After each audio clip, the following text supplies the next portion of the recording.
Molecules may carry either a positive or a negative charge or may be neutral. Electrophoresis is a technique which separates molecules on the basis of their charge under the influence of an applied electric field. The molecules are placed on a gel or a paper submerged in a solution with two electrodes connected to two ends. Positively charged molecules will migrate towards negatively charged electrode, that is cathode, while negatively charged molecules will migrate towards positively charged electrode, that is anode. Thus, the direction of movement of charged molecules depend on the nature of the charge, but the rate of movement depends primarily on the size, that is molecular weight, of the molecule and several other factors. A charged particle or a charged molecule in an electric field experiences a force that is proportional to the potential difference E or voltage of the electric field and inversely proportional to the distance d between the electrodes. The force will also be proportional to the net charge of the molecule denoted by Q. Therefore, the force experienced by the molecule can be expressed by the following equation. This force will be opposed by a frictional force denoted as Fv, where F is the frictional coefficient and V is the velocity of the particle. The frictional coefficient depends on the size or radius and shape of the molecule and also the viscosity of the medium. The mobility of a molecule in an electric field is proportional to the electric field, or more simply the applied voltage and the net charge of the molecule. Therefore, it is possible to derive information about the charge, size and shape of a molecule by its mobility in an electric field. Gel electrophoresis is a method for separation and analysis of macromolecules such as DNA, RNA and proteins and their fragments based on their size and charge. Electrophoresis of macromolecules can be carried out in solution. However, the ability to separate molecules is compromised by their diffusion. Greater resolution is achieved if electrophoresis is carried out on semi-solid supports such as polyacrylamide or agarose gels. Gels are formed by cross-linking polymers in aqueous medium. This will form a three-dimensional meshwork which the molecules must pass through. Factors affecting migration rate. Sample. Charge of the sample. Migration rate increases with increase in net charge on the molecule. This is mostly pH dependent. Size of the sample. Migration decreases with increase in the size of the molecule due to frictional and electrostatic forces by external medium. Shape of the sample. Fibrous and globular proteins exhibit different migration rates because of different frictional and electrostatic forces. Applied electric field. Current is equal to voltage divided by resistance. Increase in potential gradient V will increase migration, while increase in resistance R will result in decreased rate of migration. Buffer. Buffers in gel electrophoresis are used to provide ions that carry a current and to maintain the pH at a relatively constant value. Current is conducted mainly by the buffer ions. Buffer composition affects migration rate by interacting with proteins. Buffer concentration, usually in the range of 0.05 to 0.1 molar, is used. High ionic strength buffer slows rate of protein migration, increase in overall current, and results in higher heat production. Too low ionic strength buffer causes diffusion problem and loss of resolution. Supporting medium. Some effects are observed with different supporting medium, so choice of a suitable supporting medium is important. The sample molecules should not adsorb on the support medium, otherwise it would lead to tailing effect. In case of starch, agar and paper, the process of electroosmosis is observed due to movement of H3O plus ions in buffer to cathode, resulting in solvent flow. Molecular sieving effect is seen in case of polyacrylamide gels. Equipment for electrophoresis. Equipment to conduct gel electrophoresis is relatively simple. It consists of a mold to form the gels, an apparatus to hold the gel, and contain buffers and a power supply capable of delivering the required voltage or current. There are many types of apparatus for carrying out electrophoresis depending on the application.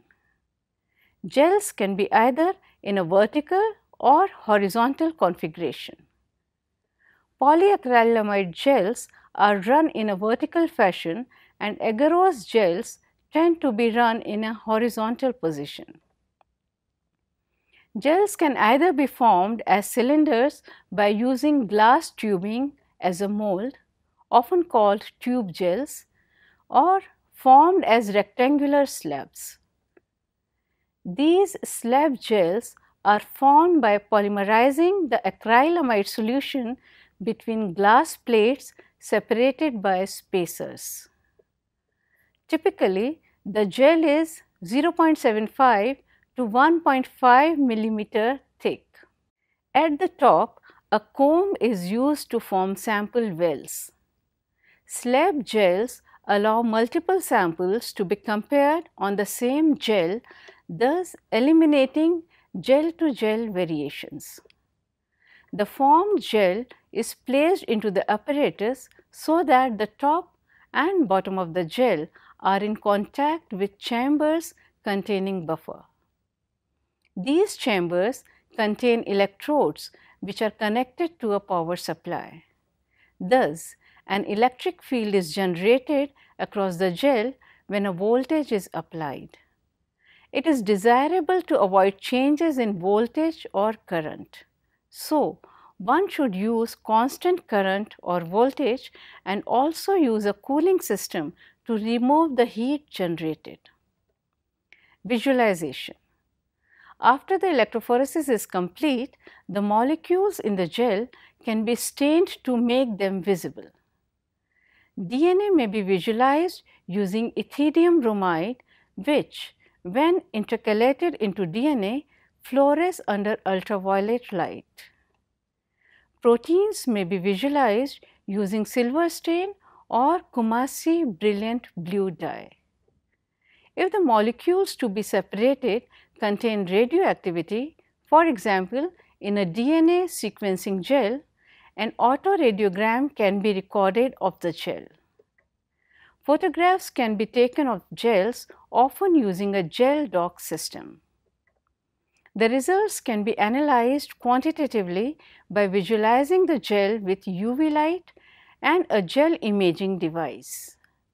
The image is recorded with a computer operated camera and the intensity of the band or spot of interest is measured and compared against standard markers loaded on the same gel. The measurement and analysis is mostly done with specialized softwares. There are some experimental variations to ordinary gel electrophoresis. In it, two gel layers are used, a lower or resolving gel and an upper or stacking gel. The buffers used to prepare the two gel layers are of different ionic strengths and pH. The stacking gel, that is the upper gel, has a lower acrylamide concentration, so its pore size is large. These variations cause formation of highly concentrated bands of sample in stacking gel and greater resolution of sample components in lower or dissolving gel. Electrophoresis may be carried out by using either denaturing gels or native gels. Denaturing gels. These are run under conditions that disrupt the natural structure of the analyte, causing it to unfold into a linear chain. Thus, the mobility of each macromolecule depends only on its linear length and its mass to charge ratio. Thus, the secondary, tertiary and quaternary levels of biomolecular structure are disrupted, leaving only the primary structure to be analyzed. Nucleic acids are often denatured by including urea in the buffer, while proteins are denatured using sodium dodecyl sulfate, usually as a part of SDS-Page process. Native gels. Native gels are run in non-denaturing conditions so that the analyte's natural structure is maintained. This allows the physical size of the folded or assembled complex to affect the mobility, allowing for analysis of all four levels of the biomolecular structure. Types of gels. Polyacrylamide gel. It is a common gel for protein electrophoresis. Gels are formed from long polymers in a cross-linked lattice. The space between the polymers are the pores. Higher concentrations of the polymer will result in smaller average pore sizes. Polyacrylamide gels are formed by covalently cross-linking acrylamide monomers with bisacrylamide with a free radical like persulfate. The cross-linking of the acrylamide polymers results in pores of a defined size. The total acrylamide concentration and the ratio of bisacrylamide to acrylamide will determine the average pore size. Agarose gels. Agarose is more commonly used for nucleic acids. Agarose gels have a larger pore size than acrylamide gels and are better suited for larger macromolecules. Agarose gels do not have a uniform pore size but are optimal for electrophoresis of proteins that are larger than 200 kilodalton. Agarose gel electrophoresis can also be used for the separation of DNA fragments ranging from 50 base pair to several megabases. Most agarose gels are made with between 0.7% agarose, which provides good separation for resolution of large DNA fragments about 5 to 10 kilobases, and 2% agarose, which provides good resolution for small DNA fragments of size 0.2 to 1 kilobase dissolved in electrophoresis buffer.